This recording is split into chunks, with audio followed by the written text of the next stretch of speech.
Hello students, last lecture में हमने reaction mechanism topic start किया था और उसमें भी हम एल्केन डिस्कस कर रहे थे और एल्केन में हम एल्केन के प्रिपरेशन मेथड्स पढ़ रहे थे और हमने दो मेथड डिस्कस किया था, फ्रॉम एल्कीन एंड एल्काइन, और सेकेंड मेथड जो हमने डिस्कस किया था दैट वाज वुड्स रिएक्शन। चलिए अब उसी को कंटिन्यू करते हैं और हमारे नेक्स्ट पार्ट पे मूव करते हैं। अब यहां पर अगर हम देखें तो हमने नेक्स्ट रिएक्शन यहां पर कौन सा लिया है, फिटिग रिएक्शन। अब यहां पर अगर आप देखोगे तो फिटिग रिएक्शन में भी जो यहां पर रिएजेंट हम यूज कर रहे हैं वो क्या है, सोडियम और dry ether, similar to Wurtz reaction. लेकिन इसमें डिफरेंस ये है कि वुड्स रिएक्शन में हम एल्काइल हैलाइड यूज करते थे जो हम RX के फॉर्म में लिखते हैं, लेकिन यहां पर हम एल्काइल हैलाइड की जगह अराइल हैलाइड यूज करते हैं। अराइल हैलाइड क्या होता है, अगर आपको रिंग से डायरेक्टली अटैच्ड कोई हेलोजन एटम दिखे तो उसे हम अराइल हैलाइड बोलते हैं। तो फिटिग रिएक्शन और वुड्स रिएक्शन में सिर्फ इतना सा डिफरेंस है कि यहां पर अराइल हैलाइड यूज होता है और वुड्स रिएक्शन में एल्काइल हैलाइड हम यूज करते थे। क्लियर? अब अगर मुझे इसका प्रोडक्ट बनाना है तो इसका प्रोडक्ट बनाने का तरीका भी एग्जैक्टली सिमिलर है वुड्स के। हम क्या करेंगे, जो तरीका हमारा था कि इस RX के बॉन्ड को हम तोड़ के यहां पे क्या क्रिएट करते थे, रेडिकल। सिमिलरली यहां पर भी इस C और Cl इस बॉन्ड को तोड़ के हम यहां पे क्या क्रिएट करेंगे, रेडिकल। और ऐसे कितने रेडिकल हम क्रिएट करेंगे, दो। तो सपोज यहां पर हमने दो रेडिकल क्रिएट किए और ये जो दो रेडिकल है ये दोनों आपस में मिलके क्या क्रिएट कर देंगे, एक बॉन्ड क्रिएट कर लेंगे और हमारा फाइनल प्रोडक्ट हमें ये दिखने लगेगा। क्लियर? अब इस रिएक्शन में इवन दो यहां पर एल्केन प्रोडक्ट नहीं बन रहा, बट इसको हम यहीं पे डिस्कस कर रहे हैं क्योंकि ये जो रिएक्शन है ये आपका सिमिलर टू वुड्स है और इसी वजह से इसको भी हम एक साथ यहां पर कवर कर रहे हैं। क्लियर? चलिए नेक्स्ट रिएक्शन की बात करते हैं। नेक्स्ट रिएक्शन कौन सा है, वुड्स फिटिग रिएक्शन। अब यहां पर आप देखोगे तो दोनों नाम आ गया, वुड्स भी फिटिग भी, विच मीन्स यहां पर अगर आप यहां पर रिएक्टेंट देखोगे तो आपको दोनों चीज दिखेगा। वुड्स में क्या यूज करते थे, एल्काइल हैलाइड, फिटिग में क्या यूज करते हैं, अराइल हैलाइड। तो वुड्स फिटिग होगा तो इसमें क्या होगा, इसमें एल्काइल हैलाइड भी होगा और इसमें अराइल हैलाइड भी होगा। और अगर हम इन दोनों का कॉम्बिनेशन यूज करते हैं एज अ रिएक्टेंट, और अब इस रिएक्शन को हम क्या बोल सकते हैं, वुड्स फिटिग रिएक्शन। यहां पर भी क्या यूज हो रहा है, सोडियम ड्राई ईथर यूज हो रहा है। वुड्स में हमने पढ़ा था कि अगर हम दो डिफरेंट एल्काइल हैलाइड लेते थे तो उसमें मिक्सचर ऑफ प्रोडक्ट्स ऑब्टेन होता था और वहां पर हमने तीन प्रोडक्ट्स क्रिएट किए थे। एक एग्जांपल हमने डिस्कस किया था। सिमिलरली अगर मैं इन दोनों का भी रिएक्शन यहां पर कराऊंगा तो यहां पर भी मिक्सचर ऑफ प्रोडक्ट्स बनेंगे और यहां पर कितने प्रोडक्ट हमें ऑब्टेन होंगे, तीन प्रोडक्ट यहां पर ऑब्टेन होंगे। और ये तीन प्रोडक्ट किस तरीके से ऑब्टेन हो रहे हैं ये भी आप सिमिलर तरीके से सोच सकते हो जो हमने वुड्स में समझा था। कैसे, अगर मैं इस बॉन्ड को तोड़ के यहां पर रेडिकल बनाऊं, इस बॉन्ड को तोड़ के यहां पर रेडिकल बनाऊं, तो हम दो डिफरेंट टाइप के रेडिकल यहां पर क्रिएट कर सकते हैं। अब अगर ये रेडिकल खुद के ऐसे ही किसी रेडिकल के साथ कंबाइन किया तो हमें ये प्रोडक्ट यहां पर ऑब्टेन होने लगेगा। अगर हम यहां पर इस रेडिकल की बात करें, ये रेडिकल खुद के ही ऐसे किसी रेडिकल के साथ कंबाइन किया तो हमें ये प्रोडक्ट यहां पर ऑब्टेन होने लगेगा। और अगर ये रेडिकल इस R रेडिकल के साथ कंबाइन कर गया तो हमें ये प्रोडक्ट यहां पर दिखने लगेगा। और इसलिए हम बोल रहे हैं कि यहां पर भी आपका मिक्सचर ऑफ प्रोडक्ट बनता है। क्लियर? तो इन तीनों रिएक्शंस को एक साथ ध्यान रखिएगा, Wurtz reaction, Fittig reaction and Wurtz Fittig reaction. Clear? चलिए नेक्स्ट पे मूव करते हैं। नेक्स्ट रिएक्शन जो हम ले रहे हैं इट इज फ्रैंकलैंड रिएक्शन। ये रिएक्शन उतना इंपॉर्टेंट नहीं होता हमारे लिए, लेकिन इसका बेसिक आइडिया आपको होना चाहिए कि फ्रैंकलैंड रिएक्शन होता क्या है और इससे हम किस तरीके से एल्केन प्रिपेयर करते हैं। तो सबसे पहले आप देखोगे तो यहां पर हमने क्या किया, हमने एल्काइल हैलाइड का रिएक्शन करा है जिंक के साथ। और एल्काइल हैलाइड जब जिंक के साथ यहां पर रिएक्शन करता है तो यहां पर क्या बनता है, R2Zn और साथ में ZnX2 का फॉर्मेशन होता है। ये जो R2Zn बना इसी को हम क्या बोलते हैं, Frankland reagent. R2Zn is known as Frankland reagent and it is an organometallic compound. Organometallic compound क्या होते हैं, अगर आपको मेटल के साथ एटलीस्ट एक बॉन्ड उसका कार्बन के साथ बना हुआ दिखे तो उसको हम बोल देते हैं it is an organometallic compound. मतलब कौन सा बॉन्ड दिखना चाहिए, मेटल का बॉन्ड आपको कार्बन के साथ दिखना चाहिए तो हम उसको ऑर्गेनोमेटलिक कंपाउंड बोल देते हैं। तो R2Zn भी क्या है, एक ऑर्गेनोमेटलिक कंपाउंड है। और आगे के लिए याद रखिएगा कि ऑर्गेनोमेटलिक कंपाउंड जो होते हैं these are source of R-। ये हमारे लिए क्वेश्चन सॉल्व करने के लिए बहुत यूजफुल होता है। तो इसको ध्यान रखिएगा कि जो भी ऑर्गेनोमेटलिक कंपाउंड आपको मिलेंगे ये किसके सोर्स होंगे, R- के सोर्स होंगे। तो यहां पर फर्स्ट स्टेप में फ्रैंकलिन रिएजेंट बनता है। अब जब हम इस फ्रैंकलिन रिएजेंट का रिएक्शन जो है वो किसी एल्काइल हैलाइड के साथ कराते हैं तो यहां पर क्या होता है, ये आपके पास R2Zn है और R2Zn जो है ये किसका सोर्स है, R- का। और R- जो है ये कैसा बिहेव करेगा, एक न्यूक्लियोफाइल जैसा। और अगर ये एक न्यूक्लियोफाइल है तो ये रिएक्ट करने के लिए क्या ढूंढेगा, एक इलेक्ट्रोफिलिक सेंटर ढूंढेगा। अगर मैं इस R' में बात करूं, यहां पर इलेक्ट्रोफिलिक सेंटर कौन होगा, X being more electronegative halogen है तो यहां पर डेल्टा माइनस आएगा और यहां पर डेल्टा प्लस आएगा। तो ये हमारा इलेक्ट्रोफिलिक सेंटर है। ये जो न्यूक्लियोफिलिक सेंटर है ये अटैक करेगा इस इलेक्ट्रोफिलिक सेंटर पे। जैसे ये R- इस पे अटैक करेगा, इस कार्बन के 5 बॉन्ड बनने लगेंगे, लेकिन 5 बॉन्ड ये फॉर्म नहीं कर सकता, तो इसका one of the existing bond break होगा। कौन सा बॉन्ड ब्रेक होगा, ये जो Rx के बीच में या R' के बीच में ये जो बॉन्ड है ये आपका ब्रेक होता है और ये बॉन्ड के इलेक्ट्रॉन्स कौन लेके बाहर निकल जाता है, X। किस फॉर्म में, X- के फॉर्म में। लेकिन यहां पर जो बना वो क्या बनेगा, इस R का बॉन्ड इस R' के साथ क्रिएट हो जाएगा, तो जो हमारा प्रोडक्ट यहां पर दिखने लगेगा वो एल्केन दिखने लगेगा। तो इसलिए हम बोलते हैं कि फ्रैंकलिन रिएक्शन से भी प्रिपरेशन किसका होता है, एल्केन का। अब यहां पर आप एक और चीज ऑब्जर्व करिए, सिंस यहां पे R' बन रहा है, क्या यहां पर मीथेन बनाया जा सकता है, नहीं, यहां पर भी मीथेन का फॉर्मेशन नहीं हो सकता, क्योंकि अगर R' का यहां पर फॉर्मेशन हो रहा है इसका मतलब मिनिमम आपके प्रोडक्ट में 2 कार्बन तो होंगे ही होंगे। एक कार्बन का सिस्टम आप यहां पर क्रिएट नहीं कर सकते। तो जैसे वुड्स में आप मीथेन को प्रिपेयर नहीं कर सकते थे, आप यहां पर भी मीथेन का फॉर्मेशन नहीं कर सकते। तो ये हमें यहां पर एक और पॉइंट पता होना चाहिए। क्लियर। तो ये किसके बारे में था, फ्रैंकलिन रिएक्शन, और इसके बारे में हमें इतना आइडिया सफिशिएंट है। अब यहां पर अगर इससे रिलेटेड सपोज एक हम क्वेश्चन अटेम्प्ट करें, तो मान लीजिए आपको ऐसा कोई क्वेश्चन दिया। अब यहां पर अगर आपको ऐसा कोई क्वेश्चन दिया तो आप देख सकते हो एक एल्काइल हैलाइड है RX, इसका रिएक्शन किसके साथ कराए, जिंक के साथ। तो अगर RX का रिएक्शन जिंक के साथ कराएंगे तो क्या बनेगा, R2Zn। और यहां पर R कौन है, ये मिथाइल है। तो यहां पर अगर मैं A की बात करूं तो A आपका हो जाएगा R2Zn, ये आपका A प्रोडक्ट क्रिएट हो जाएगा। अब ये जो बना ये क्या बना, फ्रैंकलिन रिएजेंट। ये किसका सोर्स होता है, R- का। और यहां पर R जो है वो आपका CH3 है। तो इससे मैं सोच सकता हूं कि ये जो फ्रैंकलिन रिएजेंट है ये आपका सोर्स होगा CH3- का। और ये CH3- कैसा बिहेव करेगा, न्यूक्लियोफाइल जैसा। अब सेकेंड पार्ट में देखिए, यहां पर अगर आप देखोगे तो इलेक्ट्रोफिलिक सेंटर मेरा कौन सा है, ये हमारा R' है। यहां पर Cl बिंग मोर इलेक्ट्रोनेगेटिव, यहां डेल्टा प्लस डेवलप होगा और यहां डेल्टा माइनस डेवलप होगा। ये न्यूक्लियोफाइल यहां पर कहां अटैक करेगा, इस कार्बन पर जिस पर पॉजिटिव चार्ज डेवलप हो रहा होगा। जैसे ये नेगेटिव यहां पर अटैक करेगा, इस कार्बन के कितने बॉन्ड बनने लगेंगे, 5। तो इसका एग्जिस्टिंग बॉन्ड टूटेगा। कौन सा बॉन्ड ब्रेक होगा, C और Cl का बॉन्ड ब्रेक होगा और ये बॉन्ड के इलेक्ट्रॉन्स कौन लेके बाहर निकल जाएगा, Cl लेके बाहर निकल जाएगा। और यहां पर जो हमारा प्रोडक्ट बनेगा वो प्रोडक्ट क्या क्रिएट होगा, प्रोपेन यहां पर हमारा प्रोडक्ट क्रिएट होगा। तो और फाइनल आंसर विल बी, जो बी है यहां पे वो प्रोपेन बनेगा। तो इस तरीके से कहीं आपको रिएक्शन में ऐसा कुछ दे दे तो आपको समझ में आना चाहिए कि वो रिएक्शन कौन सा है, फ्रैंकलिन रिएक्शन है। क्लियर। नेक्स्ट जो हम यहां पर मेथड देख रहे हैं दैट इज कोरे-हाउस सिंथेसिस। अब इस कोरे-हाउस सिंथेसिस को हम देखते हैं कि यहां पर हम रिएक्टेंट किसको यूज कर रहे हैं, यहां पर एल्केन एज अ प्रोडक्ट किस तरीके से फॉर्म होता है। तो यहां पर हम किसका रिएक्शन कराते हैं, एल्काइल हैलाइड का। एल्काइल हैलाइड का रिएक्शन जब हम कराते हैं लिथियम के साथ, फॉलोड बाय क्यूप्रस हैलाइड के साथ, followed by another alkyl halide R' के साथ, तो जो फाइनल प्रोडक्ट हमें यहां पे मिलता है, ये फाइनल प्रोडक्ट यहां पर क्या क्रिएट होता है, एल्केन क्रिएट होता है। This is our final product in this case. Clear.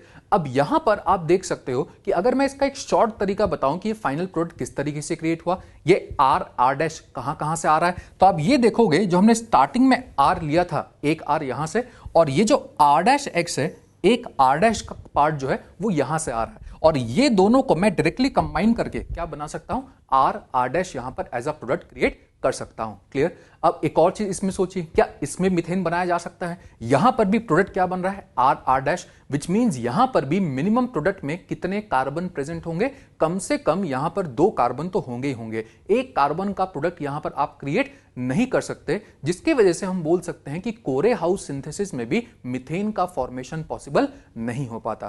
Clear. अब अगर हम यहां पर बात करें कि डिटेल इसके बारे में कि एक एक स्टेप जो है उसमें फर्दर क्या प्रोडक्ट बनता है, तो चलिए इसको हम यहां पर देखते हैं। सबसे पहले जब हम इस RX की बात करते हैं, ये रिएक्ट करता है किसके साथ? लिथियम के साथ। RX Li के साथ कंबाइन कर क्या बनाता है? RLi। और इसको भी अगर हम देखेंगे तो this is also an organometallic compound. यहां पर भी इस मेटल का बॉन्ड किसके साथ बना हुआ है? कार्बन के साथ। तो फर्स्ट स्टेप में यहां पे फॉर्मेशन होता है RLi का। क्लियर? अब जब ये RLi यहां पर बन चुका है, सेकेंड स्टेप में रीजेंट क्या है? CuX, that is cuprous halide. Cu यहां पर +1 स्टेट में है, इसको हम क्यूप्रस फॉर्म बोलते हैं। तो जब RLi रिएक्ट करता है क्यूप्रस हैलाइड के साथ, तो यहां पर किसका फॉर्मेशन होता है? R2CuLi का फॉर्मेशन होता है, और इसको हम बोलते हैं गिलमैन्स रिएजेंट।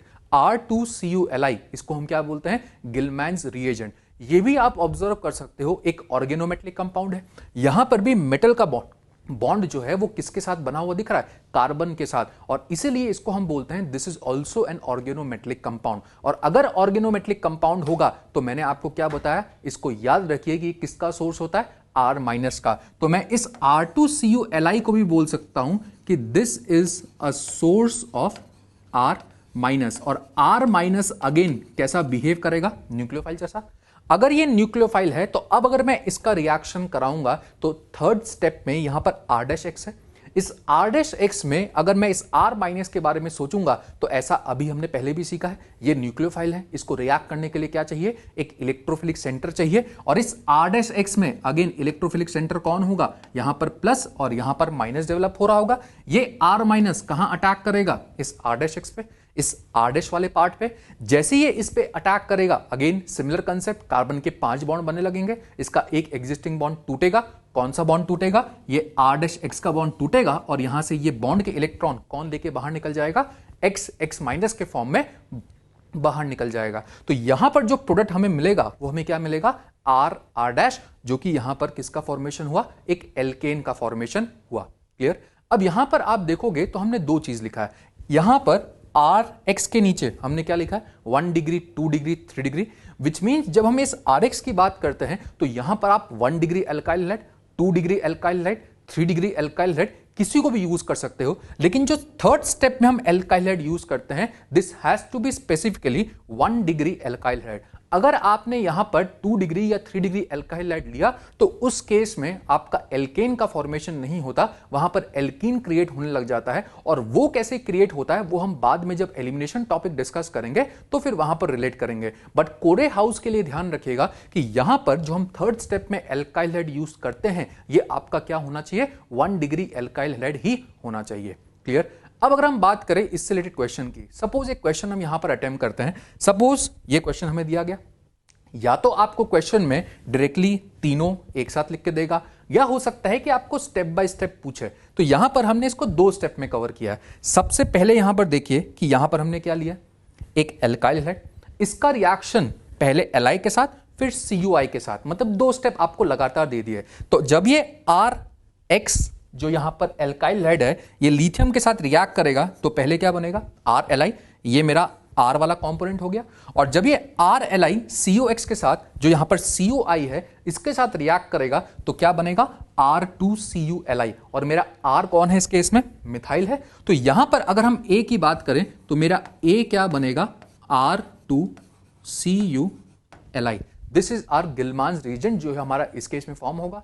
अब ये गिलमांस रीजन जो है ये किसका सोर्स होगा? R- का। तो मैं ये समझ सकता हूं कि ये मुझे प्रोवाइड करेगा CH3-, this is a source of R-। और ये जो यहां पर R- बना, अब खुद सोचिए यहां पर आगे किस पर अटैक करेगा? यहां पर आप देख सकते हो इस कार्बन पर पार्शियल पॉजिटिव और यहां पर पार्शियल नेगेटिव डेवलप होगा।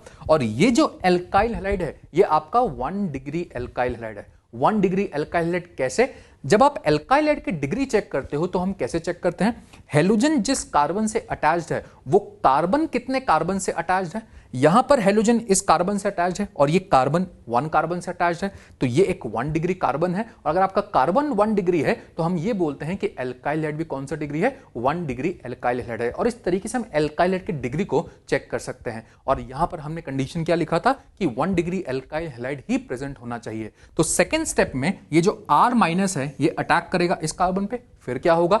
यहां पर इस कार्बन का कौन सा बॉन्ड टूटेगा? और Cl का, और ये बॉन्ड टूट के ये बॉन्ड के इलेक्ट्रॉन्स कौन लेके बाहर निकल जाएगा? Cl। किस फॉर्म में? Cl माइनस के फॉर्म में। और हमारा जो फाइनल प्रोडक्ट यहां पर बनेगा it will be CH3 CH2 and CH3 which means propane हमारा फाइनल प्रोडक्ट क्रिएट होगा। Clear? And this method is known as Corey House synthesis. Clear? चलिए नेक्स्ट मेथड पे मूव करते हैं। नेक्स्ट जो मेथड हम पढ़ रहे हैं दिस इज वेरी इंपॉर्टेंट, इसको अच्छे से याद रखिएगा। और ये मेथड हमारा कौन सा है? कोलबेज इलेक्ट्रोलाइसिस। अब कोलबेज इलेक्ट्रोलाइसिस में होता क्या है, यहां पर स्टेटमेंट पढ़िए, हमने क्या लिखा है? On electrolysis of sodium potassium salt of carboxylic acid alkane is obtained as product. और इसी को हम यहां पर पढ़ रहे हैं क्योंकि हमारा टॉपिक क्या है? Method of preparation of alkene. तो कोलबेज इलेक्ट्रोलाइसिस से भी एल्केन को हम बना सकते हैं। कोलबेज इलेक्ट्रोलाइसिस में क्या करना होता है? इलेक्ट्रोलाइसिस करना होता है। किसका करना होता है? सोडियम/पोटेशियम सॉल्ट ऑफ कार्बोक्सिलिक एसिड। या आप देख सकते हो यहां पर कार्बोक्सिलिक एसिड का हमने सॉल्ट लिया है and this sodium salt of carboxylic acid. अब अगर मुझे इलेक्ट्रोलाइसिस करना है तो मेरे पास एक इलेक्ट्रोलाइटिक सेल होना चाहिए। और यहां पर आप देखोगे तो हमने क्या लिया है? एक इलेक्ट्रोलाइटिक सेल यहां पर लिया है। इलेक्ट्रोलाइटिक सेल में यहां पर हमने किसको किससे कनेक्ट किया है? ये बैटरी लिया हमने। इस बैटरी को हमने दो इलेक्ट्रोड से कनेक्ट किया। पॉजिटिव टर्मिनल जिस इलेक्ट्रोड से कनेक्टेड है उसको हम क्या बोल रहे हैं? एनोड। नेगेटिव टर्मिनल जिस इलेक्ट्रोड से कनेक्टेड है उसको हम क्या बोल रहे हैं? कैथोड बोल रहे हैं। एनोड पर ऑलवेज कौन सा प्रोसेस होता है? ऑक्सीडेशन। कैथोड पर ऑलवेज कौन सा प्रोसेस होता है? रिडक्शन। और यहां पर हमने जो पार्ट लिया है वो आप देख सकते हो, it is sodium salt of carboxylic acid. एक हमने एक्वस सॉल्यूशन लिया है जिसमें हमारे पास सोडियम सॉल्ट है कार्बोक्सिलिक एसिड का। और ये जो इलेक्ट्रोलाइटिक सेल हमने यहां पर लिया है इसका आइडिया आपको ऑलरेडी हो चुका है क्योंकि आपने इलेक्ट्रोकेमिस्ट्री चैप्टर उसमें इस इलेक्ट्रोलाइसिस पार्ट को ऑलरेडी कवर किया है। तो आपको ये समझ में आना चाहिए कि ये जो सेटअप हमने यहां पर क्रिएट किया है this is setup of an electrolytic cell. Clear? अब अगर हम यहां पर इस बैटरी को स्विच ऑन कर दे तो यहां पर इलेक्ट्रोलाइसिस होने लगेगा। और यहां पर कैथोड और एनोड पे कौन कौन सा प्रोसेस चलेगा? एनोड पर ऑक्सीडेशन होगा, कैथोड पर रिडक्शन होगा। तो अगर मैं इसके मैकेनिज्म की बात करूं कि यहां पर ये प्रोडक्ट्स किस तरीके से बनता है तो सबसे पहले अगर हम बात करें एनोड पे क्या होगा? ऑक्सीडेशन। अब एनोड पर ऑक्सीडेशन तो होगा लेकिन ऑक्सीडेशन किसका होगा? ये एनोड कैसा टर्मिनल आपको दिख रहा है? पॉजिटिव। तो इस पॉजिटिव टर्मिनल के पास कौन से आयंस अट्रैक्टेड होंगे? जो नेगेटिवली चार्ज होंगे। और नेगेटिवली चार्ज आप देख सकते हो ये हमारे पास कार्बोक्सिलेट आयन है। तो ये कार्बोक्सिलेट आयन जो है ये आपका अट्रैक्ट होगा टुवर्ड्स एनोड और इसी का यहां पर ऑक्सीडेशन होगा। तो यहां पर आप देखोगे तो हमने क्या लिया? कार्बोक्सिलेट आयन लिया है और इसका यहां पर ऑक्सीडेशन होता है। ऑक्सीडेशन का मतलब क्या होता है? Loss of electron. तो यहां पर ये जो कार्बोक्सिलेट आयन है ये एक इलेक्ट्रॉन को लूज करता है और जब ये एक इलेक्ट्रॉन को लूज करता है तो यहां पर हमारे पास RCOO और यहां पर एक रेडिकल क्रिएट हो जाता है। अब यहां पर तो नेगेटिव था, एक इलेक्ट्रॉन को लूज करने पर यहां पर रेडिकल किस तरीके से बना और इसका आइडिया आप कैसे लगा सकते हो इसको देख के। ये मैंने आपको वुड्स में भी बताया था। क्या बताया था? C+ मतलब 6 इलेक्ट्रॉन, रेडिकल मतलब 7 इलेक्ट्रॉन और C पे नेगेटिव मतलब 8 इलेक्ट्रॉन होते हैं।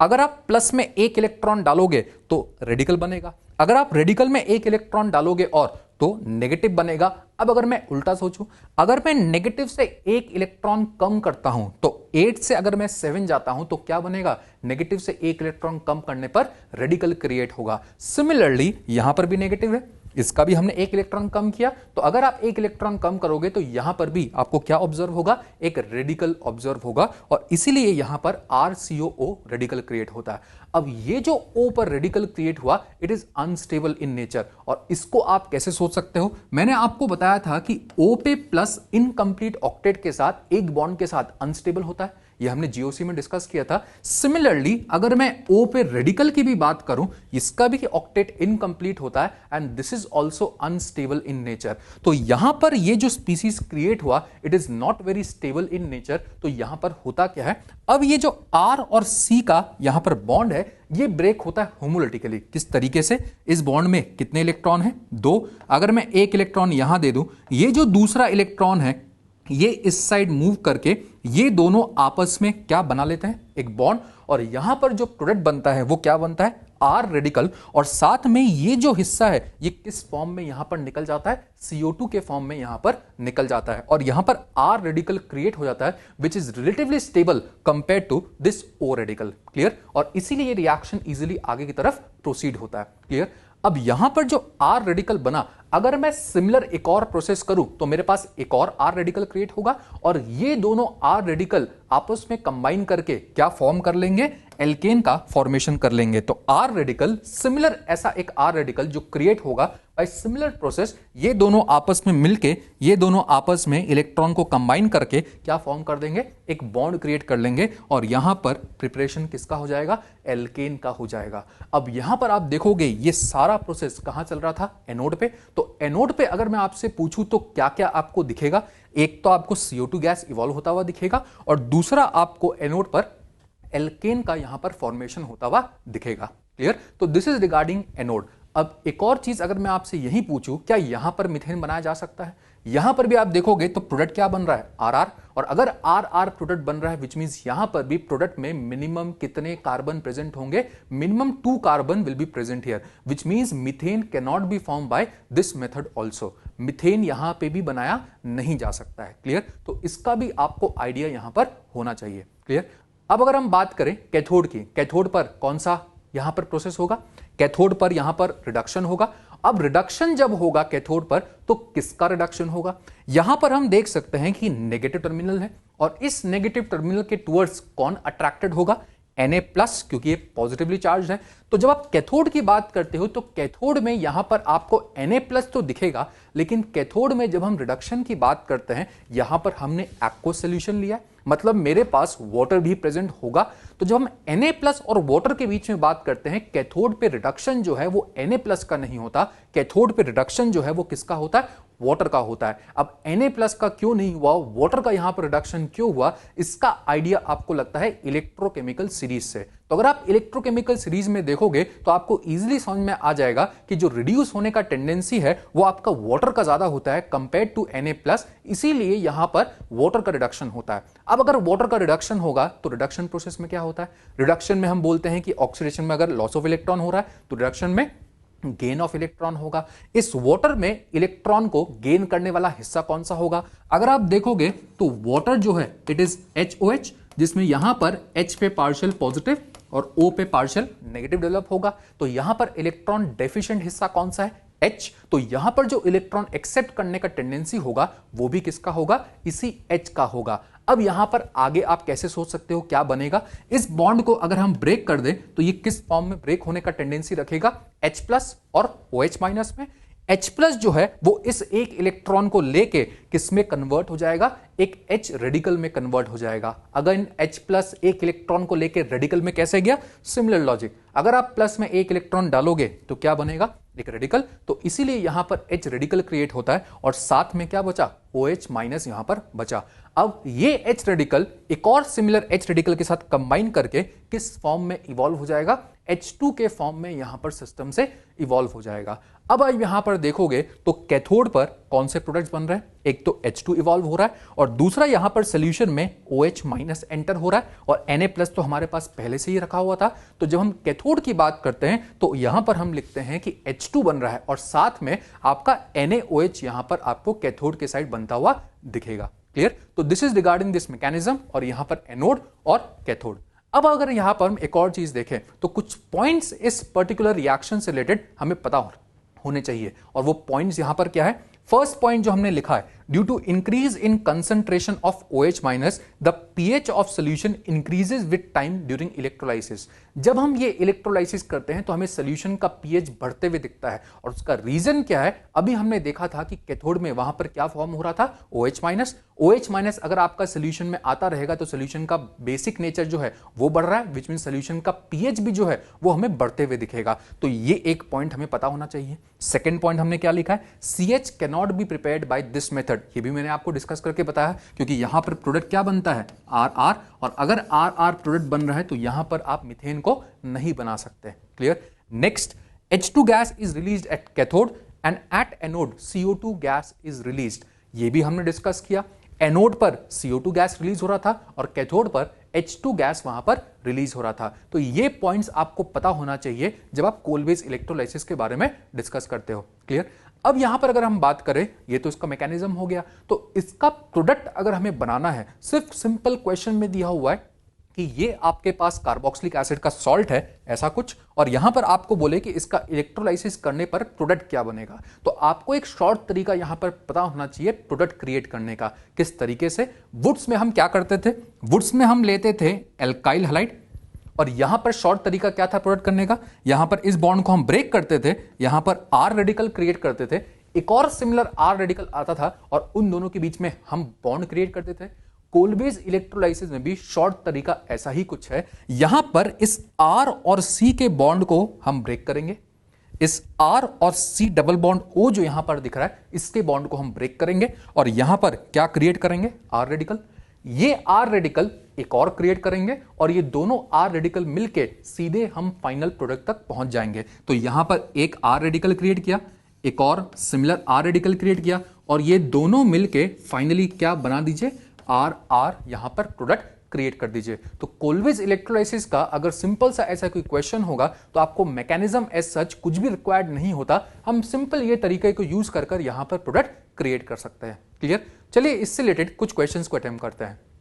अगर हम यहां पर फर्स्ट क्वेश्चन देखें तो यहां पर इसका कोलवेज इलेक्ट्रोलाइसिस, जिसको हम शॉर्ट में KES के फॉर्म में लिख रहे हैं, यहां पर अगर आपको इस सॉल्ट का कोलवेज इलेक्ट्रोलाइसिस करना है तो शॉर्ट तरीका क्या है इसका? फिर से अगर मैं ओवरऑल पूरा स्ट्रक्चर एक बार बनाऊं ताकि यहां पर आपको इजीली ये चीज समझ में आ जाए, तो ये मेरा यहां पर सोडियम सॉल्ट और कार्बोक्सिलिक एसिड है। किस बॉन्ड को तोड़ना है? इस कार्बन और इस C डबल बॉन्ड O, इसके बीच के बॉन्ड को ब्रेक करिए, यहां पर क्या क्रिएट करिए? रेडिकल। और ऐसे कितने रेडिकल क्रिएट करिए? 2। तो CH3 रेडिकल, CH3 रेडिकल, और ये दोनों रेडिकल आपस में मिलके क्या क्रिएट कर देगा? एक बॉन्ड क्रिएट कर देगा, और हमारा प्रोडक्ट यहां पर क्या बन जाएगा? Ethane will be our product. Clear? तो ये बहुत सिंपल तरीके को यूज करके आप इजीली यहां पर प्रोडक्ट क्रिएट कर सकते हो। चलिए नेक्स्ट एग्जांपल देखते हैं। मान लीजिए अगर मुझे इसका कोलवेज इलेक्ट्रोलाइसिस करना है, इस पे प्रोडक्ट क्या बनेगा? सिमिलर तरीका C2H5, इसको अगर मैं ब्रेक करूं तो ये क्या है? CH3 CH2 COO माइनस, और यहां पर Na प्लस। सिमिलरली यहां पर भी हमें कौन सा बॉन्ड ब्रेक करना है? इस C डबल बॉन्ड O और इससे जो यहां पर अटैच्ड कार्बन है इस बॉन्ड को ब्रेक करिए। आपको आइडिया होना चाहिए हमें कौन सा बॉन्ड ब्रेक करना है। इस बॉन्ड को ब्रेक करके यहां पर क्या क्रिएट करिए? रेडिकल। ऐसे कितने रेडिकल क्रिएट करने हैं? 2।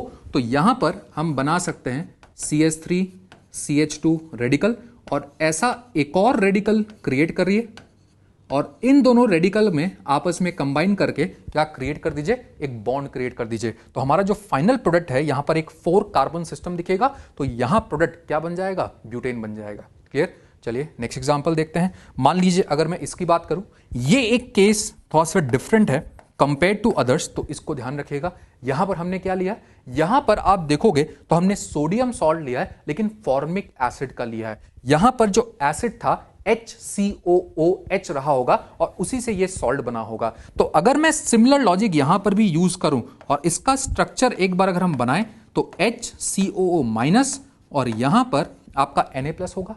हम कौन सा बॉन्ड तोड़ते हैं? इस C डबल बॉन्ड O से जो अटैच्ड कार्बन होता है उसका बॉन्ड तोड़ते हैं, लेकिन यहां C डबल बॉन्ड O से अटैच्ड कार्बन ही नहीं है, यहां पर क्या है?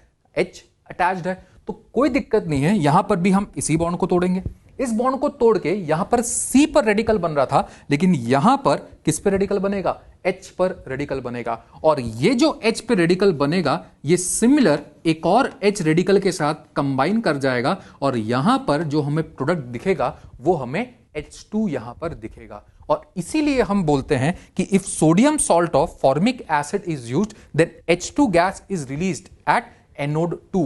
एट एनोड 2 हमने क्यों बोला? क्योंकि हमने इसका मैकेनिज्म में देखा था कि कैथोड में तो पहले से ही H2 गैस रिलीज होता था, लेकिन जब हम एनोड की बात करते थे तो वहां पे एल्केन बनता था। लेकिन जब हम यहां पर बात करेंगे तो यहां पर एल्केन नहीं बन रहा, एल्केन की जगह यहां पर भी क्या होता है? H2 का ही फॉर्मेशन हो रहा है, और इसीलिए हम यहां पर बोल रहे हैं कि H2 gas is released at anode 2। इसलिए इस एग्जाम्पल को ध्यान रखिएगा। क्लियर? चलिए नेक्स्ट एग्जाम्पल डिस्कस करते हैं। मान लीजिए अगर मैं इस क्वेश्चन की बात करूं, यहां पर और पिछले क्वेश्चन में डिफरेंस क्या है? यहां पर अगर आप देखोगे तो हमने एक डाई कार्बोक्सिलिक एसिड का सॉल्ट लिया है। कौन सा डाई कार्बोक्सिलिक एसिड?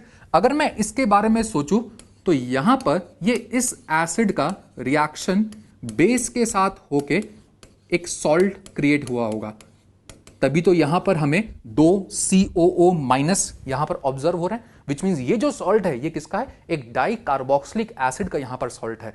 अगर डाई कार्बोक्सिलिक एसिड का यहां पर सॉल्ट है तो यहां पर डिफरेंस ये होगा कि आप 2 कार्बन कार्बन के बॉन्ड को ब्रेक करके इसमें रेडिकल क्रिएट कर सकते हो। कैसे? हम क्या करते थे, शॉर्टकट हमारा तरीका था कि इस C डबल बॉन्ड O जो यहां पर बना होगा, इससे अटैच्ड कार्बन इस बॉन्ड को ब्रेक करके क्या क्रिएट करते थे, रेडिकल। सिमिलरली अगर मैं यहां पर भी देखूं तो यहां पर भी एक सिमिलर पार्ट है, तो यहां पर भी C डबल बॉन्ड O इससे अटैच्ड कार्बन इस बॉन्ड को तोड़ के यहां पर क्या क्रिएट करेंगे, रेडिकल। विच मींस इस सिस्टम में यहां पर कितने रेडिकल बन जाएंगे, 2 रेडिकल बन जाएंगे। और अगर 2 रेडिकल एक ही सिस्टम में क्रिएट हो गए तो ये इंट्रामोलिकुलरली रिएक्ट कर प्रोडक्ट क्रिएट कर देंगे। तो ये जो 2 रेडिकल बना, ये 2 रेडिकल आपस में ही कंबाइन करके एक बॉन्ड फॉर्म कर देगा और हमें प्रोडक्ट यहां पर क्या ऑब्जर्व होगा, alkene, that is ethene as a product observe होगा। ऐसा हमने वुड्स में भी किया था। वुड्स में हमने क्या सीखा था, अगर डाई हैलाइड सिस्टम होता था तो वहां पर भी 2 रेडिकल एक ही मॉलिक्यूल में क्रिएट होते थे। सिमिलरली अगर आपको डाई कार्बोक्सिलिक एसिड का भी सॉल्ट दिख रहा होगा तो एक ही सिस्टम में 2 रेडिकल क्रिएट होंगे और 2 रेडिकल आपस में इंट्रामोलिकुलरली कंबाइन कर यहां पर प्रोडक्ट फॉर्म कर देंगे। तो यहां पर अगर आपसे प्रोडक्ट पूछेगा तो प्रोडक्ट क्या बनेगा, इथीन एज अ प्रोडक्ट यहां पर ऑब्टेन होगा। क्लियर? सिमिलर तरीके से अगर मैं एक और क्वेश्चन की बात करूं, यहां पर हमने क्या लिया, एक और डाई कार्बोक्सिलिक एसिड का सॉल्ट लिया है। ये जो एसिड हमने यहां पर लिया था इसको हम क्या बोलते थे, सक्सिनिक एसिड। और ये सॉल्ट किसका है, इसी सक्सिनिक एसिड का जब बेस के साथ रिएक्शन हुआ होगा तो ये सॉल्ट बना होगा। तो इस सॉल्ट को हमने क्या नाम दे दिया, सोडियम सक्सिनेट। तो अगर आपसे डायरेक्टली कोई ये पूछ दे कि when sodium succinate undergoes electrolysis product क्या ऑब्टेन होगा, तो आपको आंसर पता होना चाहिए, इथीन ऑब्टेन होगा। अगर आपसे ये पूछे कि सोडियम मेलिएट, अब ये जो सोडियम मेलिएट है ये कौन से एसिड से बना, मेलिक एसिड से। हमने 2 एसिड पढ़ा था, मेलिक एसिड, फ्यूमेरिक एसिड, दोनों आइसोमर्स होते थे, एक सिस फॉर्म एक ट्रांस फॉर्म। तो अगर मैं मेलिक एसिड रिकॉल कराऊं आपको, तो मेलिक एसिड का जो स्ट्रक्चर था वो ये था, इट वाज सिस फॉर्म, और ये भी एक डाई कार्बोक्सिलिक एसिड था। और इसी का जब हम बेस के साथ रिएक्शन कराएंगे तो ये मेरा सॉल्ट यहां पर क्रिएट हो जाएगा।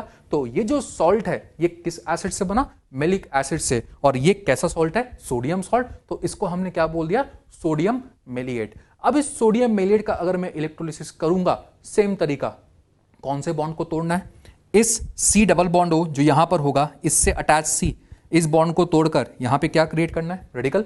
सिमिलरली यहां पर भी इस बॉन्ड को तोड़ के क्या क्रिएट करिए, रेडिकल। और ये दोनों रेडिकल आपस में कंबाइन कर यहां पर हमें फाइनल प्रोडक्ट दे देगा। तो फाइनल प्रोडक्ट में अब यहां पर हमें कितने बॉन्ड दिखेंगे, 3 बॉन्ड यहां पर दिखेंगे, दैट इज ट्रिपल बॉन्ड हमें यहां पर ऑब्जर्व होगा। और अब जो हमारा फाइनल प्रोडक्ट है वो इस केस में क्या बनेगा, एल्काइन बनेगा। यहां पर एसिटाइलिन प्रोडक्ट ऑब्टेन होता है। इसका कॉमन नेम क्या है, एसिटाइलिन।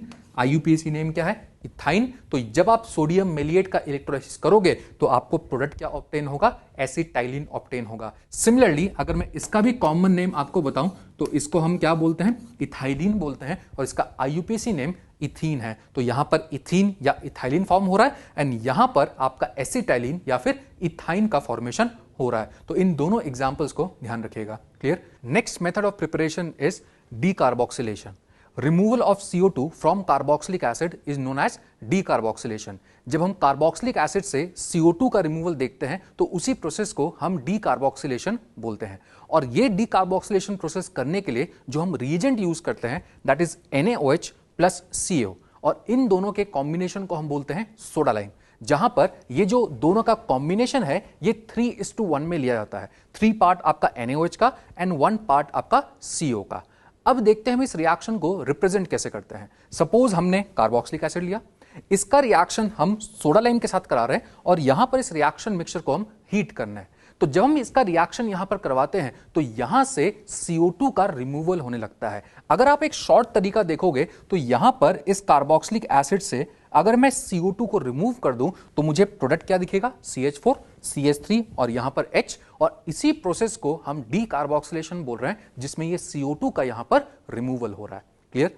अब अगर हम बात करें इसके मैकेनिज्म की कि यहां पर ये डी कार्बोक्सिलेशन एक्चुअली होता कैसे है, तो चलिए उसको डिस्कस करते हैं।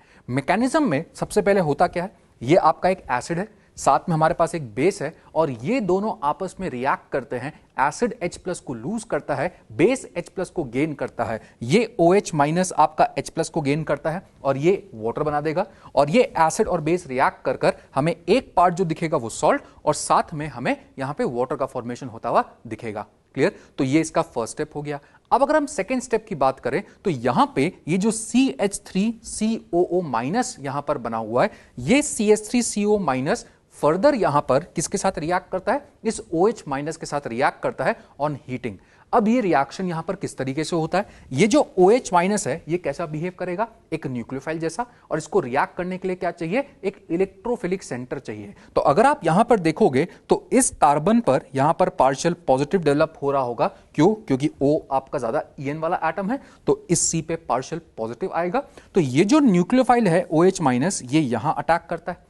जैसे ये यहां पर अटैक करेगा, इस कार्बन के यहां पर ऑलरेडी 4 बॉन्ड बने, तो ये 5 बॉन्ड यहां पर नहीं बना सकता। तो इसका ये जो पाई बॉन्ड है ये ब्रेक होता है और ये पाई इलेक्ट्रॉन जो है वो किसके ऊपर शिफ्ट हो जाता है, इस O के ऊपर शिफ्ट हो जाता है। और यहां पर O पे हमें कौन सा चार्ज दिखने लगता है, नेगेटिव। लेकिन जैसे ये O पे नेगेटिव बनता है, ये वापस इस साइड मूव करके ये पाई बॉन्ड को दोबारा फॉर्म करता है और ये बॉन्ड यहां से ब्रेक होके ये CH3 यहां से निकल जाता है इस बॉन्ड के इलेक्ट्रॉन को लेके, और यहां पर हमें ऐसा एक प्रोडक्ट मिलने लगता है। फिर से देखिए हमने किया क्या, OH अटैक किया, जैसे ये OH अटैक किया, इस कार्बन के 5 बॉन्ड बनने लगे, ये बॉन्ड टूट के ये बॉन्ड के इलेक्ट्रॉन्स ऊपर, वापस ये बॉन्ड के इलेक्ट्रॉन्स नीचे, और यहां से ये बॉन्ड ब्रेक होके ये CH3- बनता है। और ये जो हिस्सा है इसमें आप देख सकते हो HCO3- हमारे पास मिलेगा।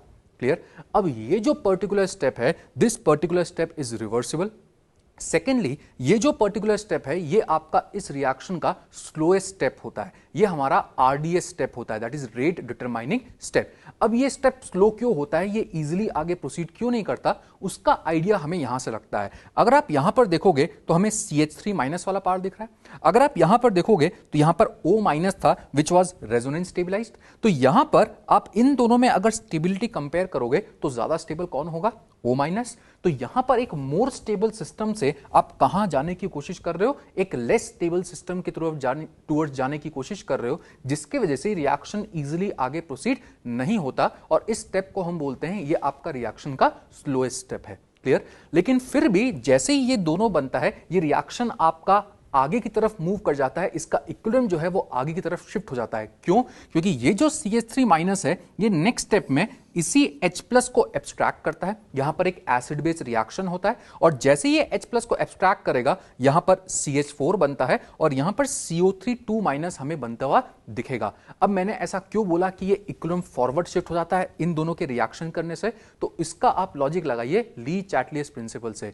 अकॉर्डिंग टू ली चैटलियस प्रिंसिपल, अगर आप प्रोडक्ट को कंज्यूम करोगे किसी रिवर्सिबल रिएक्शन का, तो इक्विलिब्रियम कहां शिफ्ट होने लगेगा, फॉरवर्ड शिफ्ट होने लगेगा। तो ये दोनों इस पर्टिकुलर रिवर्सिबल रिएक्शन के प्रोडक्ट है, और अगर ये दोनों आपस में रिएक्ट हो रहे हैं तो इसका ये मतलब हुआ कि ये जो प्रोडक्ट इस रिवर्सिबल रिएक्शन का पार्ट था ये आपस में रिएक्ट होकर कंज्यूम हो रहा है, और अगर ये कंज्यूम होगा तो ली चैटलिस प्रिंसिपल के अकॉर्डिंग इक्विलिब्रियम कहां शिफ्ट होने लगेगा, फॉरवर्ड, और ये रिएक्शन कंप्लीटली आपका आगे की तरफ चला जाएगा। क्लियर? और यहां पर जो प्रोडक्ट बना वो क्या बना, CH4, दैट इज एल्केन का यहां पर फॉर्मेशन हो रहा है, और इस प्रोसेस में आप देख सकते हो मीथेन भी बनाया जा सकता है, तो यहां पर मीथेन का फॉर्मेशन भी पॉसिबल है। क्लियर?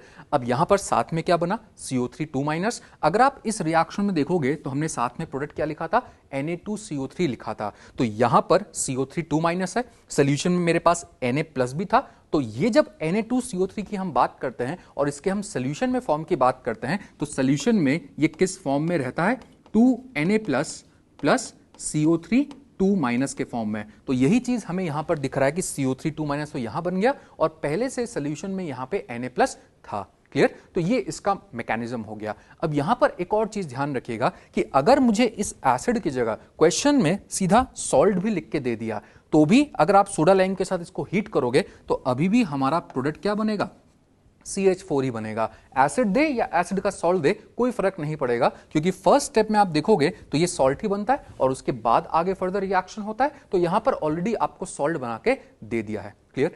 अब ये पूरे मैकेनिज्म में जो सबसे इंपॉर्टेंट पार्ट है जिससे क्वेश्चंस फ्रेम होते हैं वो है इस पार्ट से। ये जो पर्टिकुलर स्टेप है ये इस रिएक्शन का RDS है, दैट इज रिएक्शन का जो रेट है वो यही स्टेप गवर्न करेगा।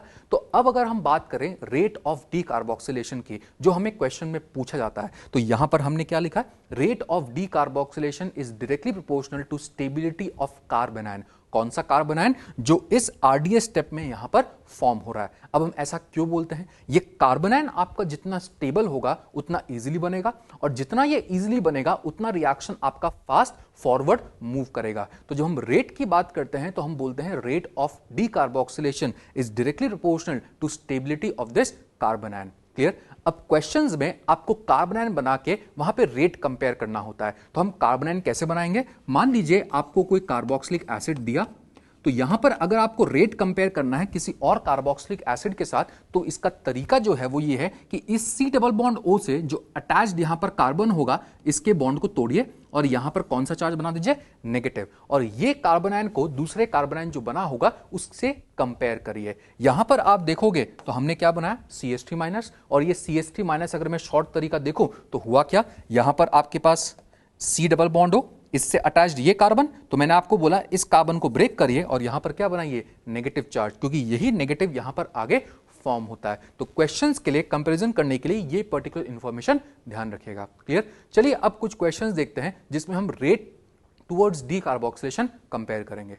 सपोज आपको यहां पर रेट ऑफ डीकार्बोक्सिलेशन कंपेयर करना है। क्या बनाइए? नेगेटिव चार्ज, और स्टेबिलिटी कंपेयर करिए। नेगेटिव कैसे बनाना है? यहां पर आप देखोगे तो इस CO बॉन्ड से ये कार्बन अटैच्ड है, इस बॉन्ड को ब्रेक करिए, यहां पर नेगेटिव बनाइए। Similarly C double bond O से ये कार्बन अटैच्ड है, इस बॉन्ड को ब्रेक करिए, यहां नेगेटिव बनाइए। C डबल बॉन्ड O से ये कार्बन अटैच्ड है, इसको ब्रेक करिए और यहां पर नेगेटिव बनाइए। यहां पर आप देखोगे तो तीन जो नेगेटिव हमारे पास बना है, CH3 CH2 minus, CH2 double bond CH minus and HC triple bond C minus. और इन तीनों को देख के आपको जो आइडिया होना चाहिए कि ये स्टेबिलिटी हम पहले ही कंपेयर कर चुके हैं GOC में। इस कार्बन का जो हाइब्रिडाइजेशन होता है it is sp3, this is sp2 and this is sp, and negative on more electronegative atom is more stable. तो ये कंपैरिजन हम ऑलरेडी सीख चुके हैं और इनमें स्टेबिलिटी का ऑर्डर जो है वो ये होता है। और अगर एनायन की स्टेबिलिटी का ऑर्डर ये है तो डीकार्बोक्सिलेशन का भी जो रेट होगा उसका भी ऑर्डर CBA यही होगा, और ये हमारा इसमें आंसर हो जाएगा। क्लियर? चलिए नेक्स्ट क्वेश्चन देखते हैं। मान लीजिए अगर मैं इसके बीच में कंपेयर करूं, इन दोनों के बीच में डीकार्बोक्सिलेशन का रेट कंपेयर करना है, तो सबसे पहले जो पता होना चाहिए वो इनके स्ट्रक्चर्स। तो अगर मैं यहां पर स्ट्रक्चर सोचूंगा तो ये जो स्ट्रक्चर है ये आपको कुछ इस तरीके से दिखेगा।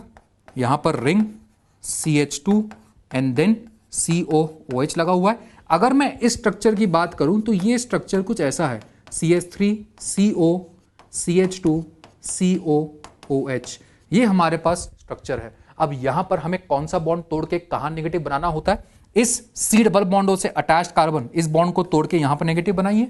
इस C डबल बॉन्ड O से अटैच्ड कार्बन, इसको तोड़ के यहां पर नेगेटिव बनाइए, और ये नेगेटिव आपको यहां पर क्रिएट होता हुआ दिखेगा। और इन्हीं के बीच में हमें स्टेबिलिटी कंपेयर करना है। क्या ये क्वेश्चन भी हमने GOC में पहले कवर किया है? हाँ, इसके बीच में भी हम स्टेबिलिटी ऑलरेडी एनायन का जब हमने स्टेबिलिटी डिस्कस किया था तब हमने इसको कवर किया था। और अगर आपको लॉजिक इसमें ध्यान हो तो यहां पर हमने कैसे कवर किया था इसको अगर हम क्विकली वापस यहां पर देखें तो इन दोनों ही स्ट्रक्चर में यहां पर आप देखोगे तो नेगेटिव जो है वो रेजोनेंस में पार्ट ले रहा है, और अगर दोनों ही नेगेटिव में रेजोनेंस में पार्ट ले रहा हो तो अगर आपको ध्यान हो हम दो कंसेप्ट यूज करते थे, या तो एक्सटेंट का या क्वालिटी ऑफ रेजोनेंस का। ये कंसेप्ट हमने वहां पर सीखा था। और एक्सटेंट और क्वालिटी में कौन सा कंसेप्ट यूज करना है ये हम कैसे देखते थे? यहां पर नेगेटिव किसके ऊपर सर्कुलेट होगा? जब ये नेगेटिव रेजोनेट करेगा तो नेगेटिव सिर्फ कार्बन पे डेवलप होगा, तो इस केस में नेगेटिव कार्बन पर डेवलप हो रहा है। लेकिन यहां पर जब रेजोनेट करेगा नेगेटिव पाई, पाई नेगेटिव में, तो यहां नेगेटिव किसके ऊपर सर्कुलेट होगा? C और O पे। और नेगेटिव अगर सेम एटम पर सर्कुलेट ना हो तो हम कौन सा कंसेप्ट यूज करते थे? यहां पर एक्सटेंट की जगह क्वालिटी ऑफ रेजोनेंस का।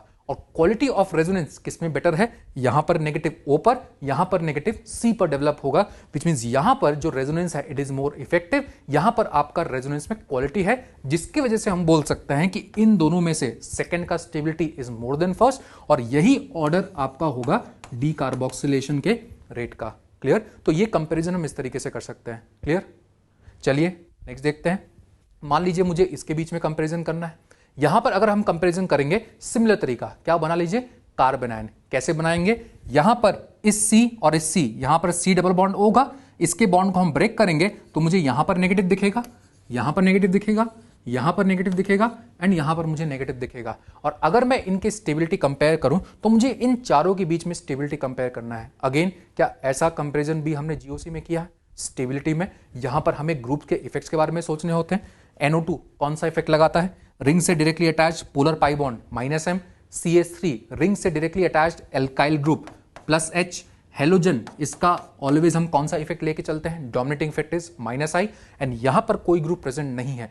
विड्रॉइंग ग्रुप इस नेगेटिव को स्टेबलाइज करेंगे, डोनेटिंग ग्रुप डिस्टेबलाइज करेंगे। तो इनमें अगर मैं स्टेबिलिटी सोचूं, सबसे ज्यादा विड्रॉ कौन कर रहा है, ये -M से, ये -I से, तो -M वाला आपका ज्यादा स्टेबल होगा।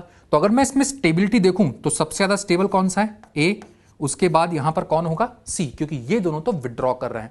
अब अगर मैं B और D में कंपेयर करूं, वहां पर कम से कम कोई डोनेट करके तो अनस्टेबल नहीं कर रहा है, यहां पर तो डोनेट हो रहा है, तो नेगेटिव चार्ज आपका डिस्टेबलाइज होगा। तो B और D में बेटर कौन है, D। तो यहां पर मैं बोल सकता हूं ये इसका स्टेबिलिटी ऑर्डर है, एंड जो स्टेबिलिटी ऑर्डर आपका कार्बन आयन का होगा वही आपका डीकार्बोक्सिलेशन का रेट का भी होगा। तो ये हमारा यहां पर आंसर होगा। क्लियर? चलिए नेक्स्ट क्वेश्चन देखते हैं। मान लीजिए अगर मुझे इसमें कंपेयर करना है, अब यहां पर एक चीज ध्यान रखिएगा, मैंने आपको कौन सा बॉन्ड ब्रेक करने बोला था। यहां पर अगर आप देखोगे तो इसको अगर मैं फिर से ड्रॉ करूं, COOH और यहां पर NO2 लगा है, मैंने आपको बोला इस C डबल बॉन्ड O से जो अटैच्ड कार्बन है इसको हमें यहां पर ब्रेक करना है। और अगर मैं यहां पर इस बॉन्ड को ब्रेक करूंगा तो नेगेटिव जो है वो इस कार्बन पर डेवलप होगा। सिमिलरली यहां पर भी जो नेगेटिव है वो इस कार्बन पर डेवलप होगा। तो यहां पर आपको ऐसे दो एनायन के बीच में स्टेबिलिटी कंपेयर करना होगा। क्लियर? अब अगर मैं इन दोनों की बात करूं, इसका भी डिस्कशन हमने जीओसी में किया है। जीओसी में एनायन की स्टेबिलिटी में लास्ट एग्जांपल हमारा यही था। अगर मैं इसके बीच में स्टेबिलिटी की बात करूं तो ये डबल बॉन्ड के ऊपर जो नेगेटिव चार्ज है, ये अगर आपको ध्यान हो, ये लोकलाइज होता है डबल बॉन्ड रिंग में और डबल बॉन्ड के ऊपर नेगेटिव चार्ज। और अगर ये लोकलाइज है तो कोई भी ग्रुप अपना मेसोमेरिक इफेक्ट या रेजोनेंस इफेक्ट लगाकर उसको स्टेबलाइज या डिस्टेबलाइज नहीं कर सकता। तो यहां पर NO2 का सिर्फ कौन सा इफेक्ट ऑपरेट हो रहा होगा, -I इफेक्ट ऑपरेट हो रहा होगा। एंड -I इफेक्ट डिपेंड करता है डिस्टेंस पे। यहां पर किस पे डिस्टेंस ज्यादा है, यहां पे जो NO2 का डिस्टेंस है इस नेगेटिव से ज्यादा है, तो यहां पर जो -I इफेक्ट लग रहा होगा वो कम लग रहा होगा। इन दोनों में ज्यादा स्टेबल कौन सा होगा, फर्स्ट, बिकॉज यहां पर -I विल बी मोर। तो अगर मैं स्टेबिलिटी की बात करूं तो A का स्टेबिलिटी B से ज्यादा है, तो डीकार्बोक्सिलेशन का भी यही यहां पर ऑर्डर होगा। क्लियर?